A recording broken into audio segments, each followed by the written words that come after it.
Hello viewers, আমার YouTube channel BSc study সেন্টারে তোমাদের সবাইকে স্বাগত। এসআইআর ফর্মের পূরণ নিয়ে আরেকটি গুরুত্বপূর্ণ ব্যাপার নিয়ে তোমাদের কাছে উপস্থিত হয়েছি। আপনারা ফর্মটি পূরণের সময় অনেকজন একটা বিষয়ে প্রচুর পরিমাণে ভুল করছেন। সেটা হলো যে যার হাজব্যান্ড বা ওয়াইফ, পিতামাতা বা অন্যান্য যে আত্মীয়গুলো রয়েছে তারা মারা গেছে, ওই মারা যাওয়ার কারণে আপনারা ওই জায়গাটাতে কী করছেন, নামটার সঙ্গে লেট কথাটা লাগিয়ে দিচ্ছেন বা চন্দ্রবিন্দু দিয়ে, বাংলায় লিখলে পরে চন্দ্রবিন্দু দিয়ে নামটা লিখছেন, এটা বোঝানোর জন্য যে তিনি মারা গেছেন।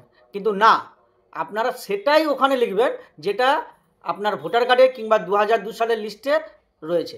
মনে করেন আপনার আত্মীয়ের নাম হচ্ছে রহমান আলী, যিনি হয়তো অনেকদিন আগে মারা গেছেন, তাহলে আপনি কি করছেন, ওখানে লেট রহমান আলী লিখে দিচ্ছেন, যেটা লেখার দরকার নেই। শুধুমাত্র যা নাম রয়েছে ভোটার কার্ডের মধ্যে বা 2002 সালের ভোটার লিস্টের মধ্যে শুধু সেটাই লিখবেন।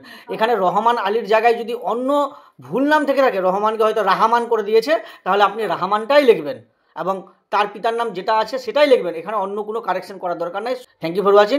ভিডিওটিকে শেষ পর্যন্ত দেখার জন্য অসংখ্য ধন্যবাদ। যারা ভিডিওটিতে নতুন তারা অবশ্যই চ্যানেলটিকে সাবস্ক্রাইব করে বেল আইকনটিকে অলে ক্লিক করে বাজিয়ে রাখবেন।